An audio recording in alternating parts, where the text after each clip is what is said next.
Chapter 23. In a flash, everybody was up on top. "Oh, isn't it beautiful?" they cried. "What a marvellous feeling. Goodbye, sharks. Oh boy, this is the way to travel." Miss Spider, who was literally squealing with excitement, grabbed the centipede by the waist, and the two of them started dancing round and round the peach stem together. The earthworm stood up on his tail and did a sort of wiggle of joy all by himself, and the old green grasshopper kept hopping higher and higher in the air. The ladybird rushed over and shook James warmly by the hand. The glowworm, who at the best of times was a very shy and silent creature, sat glowing with pleasure near the tunnel entrance. Even the silkworm, looking white and thin and completely exhausted, came creeping out of the tunnel to watch this miraculous ascent. Up and up they went, and soon they were as high as the top of a church steeple above the ocean. "I'm a bit worried about the peach," James said to the others as soon as all the dancing and the shouting had stopped. "I wonder how much damage those sharks have done to it underneath.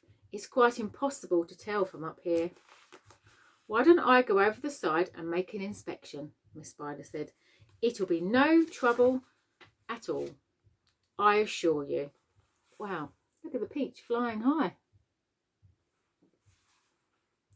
And without waiting for an answer, she quickly produced a length of silk thread and attached the end of it to the peach stem.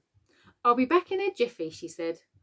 And then she walked calmly over to the edge of the peach and jumped off, paying out the thread behind her as she fell. The others crowded anxiously around the place where she had gone over. "Wouldn't it be dreadful if the thread broke?" the ladybird said. There was a rather long silence. "Are you all right, Miss Spider?" shouted the old green grasshopper. "Yes, thank you," her voice answered from below. "I'm coming up now." And up she came, climbing foot over foot up the silk thread, and at the same time tucking the thread back cleverly into her body as she climbed past it. "Is it awful?" they asked her. "Is it all eaten away? Are there great holes in it everywhere?" Miss Spider clambered back onto the deck with a pleased but also rather puzzled look on her face. "You won't believe this," she said, "but actually there's hardly any damage done there at all. The peach is almost untouched. There are just a few tiny pieces out of it here and there, but nothing more."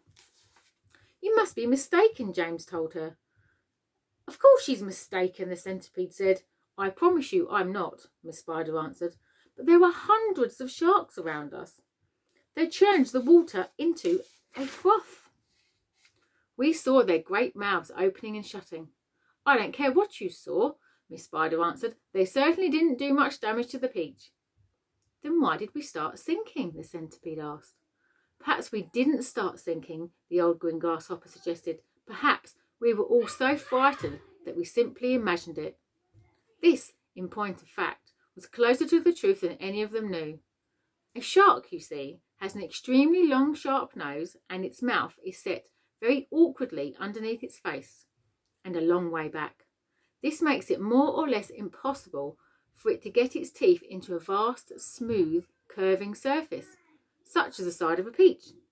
Even if the creature turns onto its back, it still can't do it, because the nose always gets in the way. If you have ever seen a small dog trying to get its teeth into an enormous ball, then you will be able to imagine roughly how it is with the sharks and the peach. "It must have been some kind of magic," the ladybird said. "The holes must have healed up by themselves." "Oh, look, there's a ship below us," shouted James. Everybody rushed to the side and peered over. None of them had ever seen a ship before. "It looks like a big one. It's got 3 funnels. You can even see the people on the decks."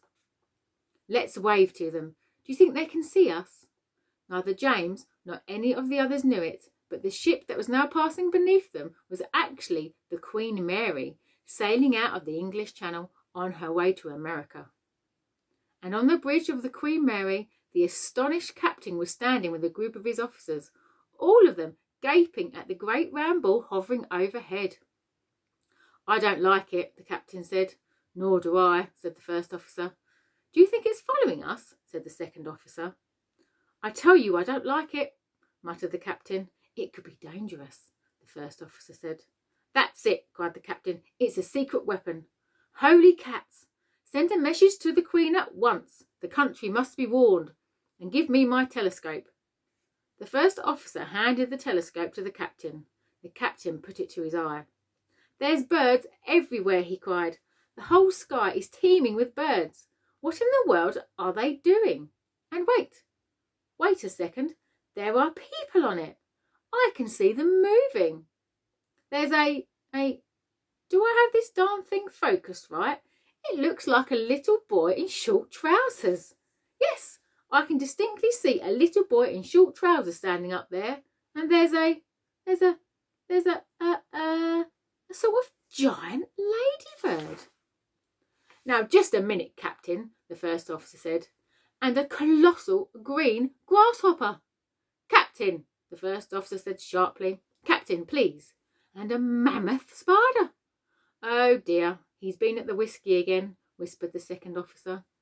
"And a simply enormous centipede," screamed the captain.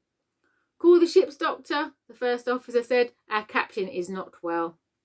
A moment later, the great round ball disappeared into a cloud, and the people on the ship never saw it again.